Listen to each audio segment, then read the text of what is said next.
la préfète? Vas-y, toi. Non, toi. Il ne me comprend pas quand je lui parle. Il ne m'écoute jamais. Et il faut pourtant lui demander à ce qu'on ne nous donne plus de crapauds dans la soupe. Et obtenir à ce qu'on nous mène un peu à la campagne. Vas-y, toi. Non, toi. Oh, j'y vais.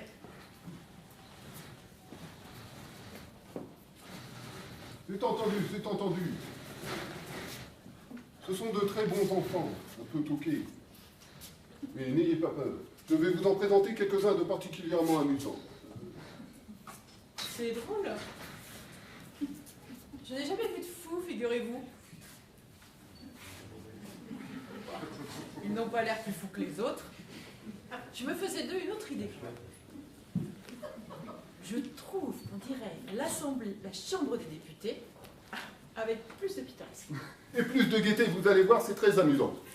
Dis, pourquoi ne me demandes-tu rien aujourd'hui, toi? À quoi bon? Pourquoi, tu es fâché? Je ne suis pas fâché, je suis triste. Mais pourquoi es-tu triste? Ce n'est pas bien.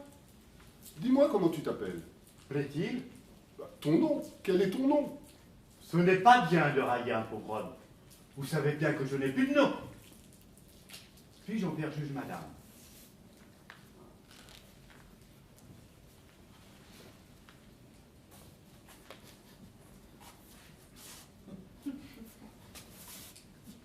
Madame est peut-être la préfète. Oh, je suis très content de cette circonstance. Voici, madame la préfète. J'avais un nom comme tout le monde. Il me semble que ce n'était pas excessif. En entrant ici, monsieur le directeur me l'a pris. Où l'a-t-il mis? Je n'en sais rien. L'a-t-il perdu? C'est possible. Je lui ai réclamé plus de 1000 fois. Car enfin, j'en ai besoin. Jamais il n'a voulu me le rendre. C'est très triste. Et je ne sais pas jusqu'à quel point monsieur le directeur avait le droit de prendre mon nom. Il me semble que c'est un abus de pouvoir. Vous devez comprendre, madame la préfète, combien c'est gênant pour moi. Je ne sais plus qui je suis. Je suis non seulement pour les autres, mais pour moi-même un étranger. De fait, je n'existe plus. Oh, quelle inconcevable situation. Et quel préjudice cela me cause. Figurez-vous que depuis quelque temps, on veut écrire ma biographie. Mais comment faire? La biographie de qui? De qui? Je n'ai plus de nom. Je suis célèbre. Très célèbre. Et je n'ai plus de nom. Vous me connaissez certainement, madame la préfète. Tout le monde me connaît d'ailleurs en Europe. Mais à quoi cela nous sert-il, cette célébrité, puisqu'elle est anonyme? Enfin, il doit y avoir un moyen de me faire rendre mon nom. Certainement, certainement. J'y penserai. Puisque vous êtes assez bonne pour vous intéresser à ma situation, puis-je vous demander autre chose?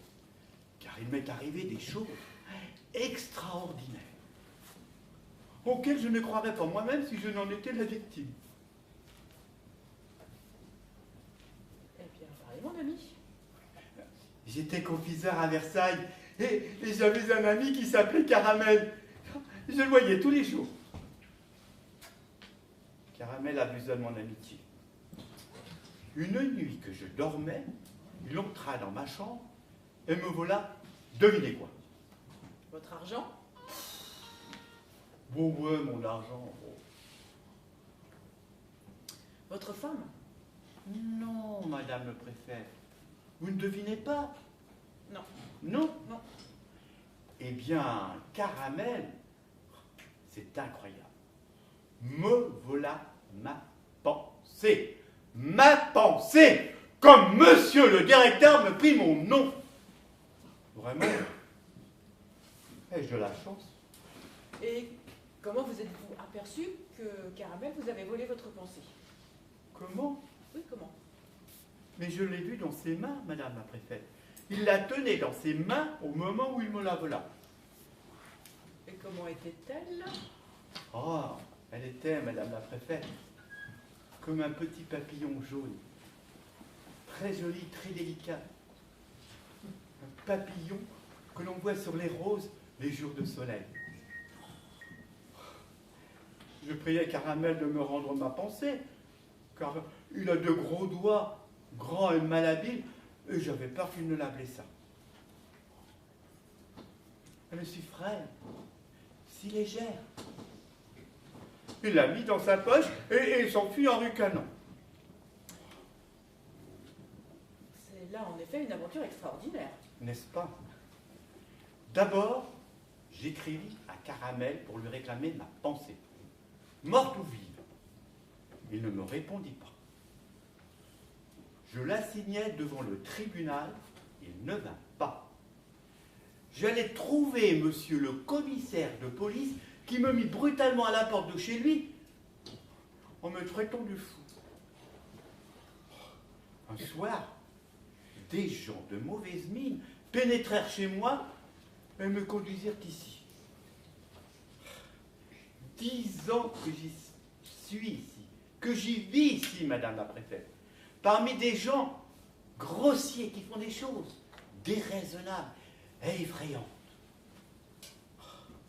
10 ans que je suis ici, privé de ma vie, de ma pensée et de mon nom. Est-ce donc juste? Et comment voulez-vous que je sois heureux?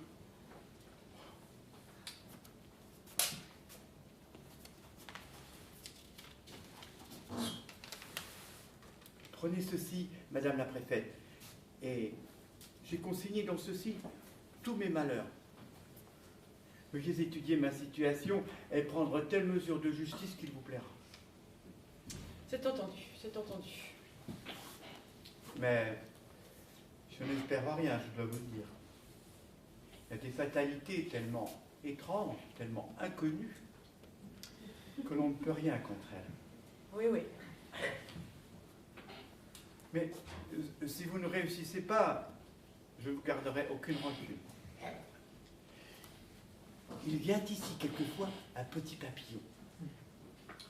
Je ne sais pas trop pourquoi, parce qu'il n'y a pas de fleurs ici. Et cela m'a longtemps inquiété. Il vient ici quelquefois un petit papillon jaune. Il est pareil à celui que je vis dans cette affreuse nuit dans les grosses mains de Caramel. Comme lui, il est délicat et joli. Et il vole gracieusement. C'est délicieux de le voir voler. Et il se repose aussi sur les feuilles de ces tristes arbres. Et cela ne me semble pas naturel, et je crois bien, et j'en suis intimement convaincu que ce papillon, c'est ma pensée. Chut. 10 ans qu'elle me cherche. Oh, quel chemin, la malheureuse! Elle a peut-être traversé les mers, des montagnes, des déserts, avant de venir ici. Oh, cela me brise le cœur d'émotion. Mais comment voulez-vous qu'elle me trouve, madame le préfète? Puisque je n'ai plus de nom. J'ai beau l'appeler, elle ne me reconnaît plus. Bon, c'est évident. Et que feriez-vous à sa place? Je ne peux pas lui dire. Je suis moi, puisque je ne suis plus moi. Et que feriez-vous à ma place? C'est inextricable. Alors elle s'en va. Et tenez, la voyez-vous là-bas? Là-bas. Oui. Non. Vous Je ne ne, vois rien. vous ne voyez rien? Hein? Non, non, je ne vois rien. Tenez, là-bas, je la reconnais. Oh, je reconnais son vol léger fidèle. Elle me cherche. Et nous ne nous joindrons plus jamais. Ah, que c'est triste. Vous permettez?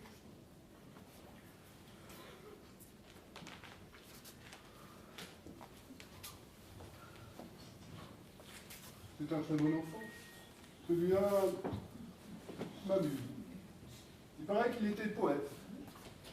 Et il paraît même qu'il était très connu auparavant. Poète?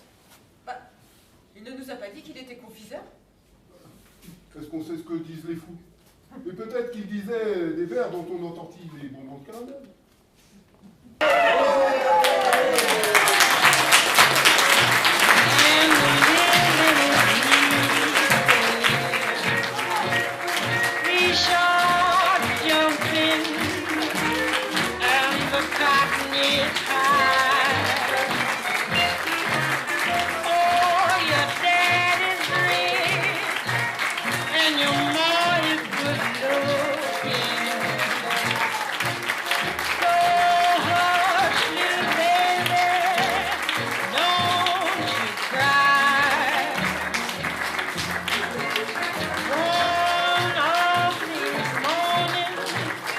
Going to rise up,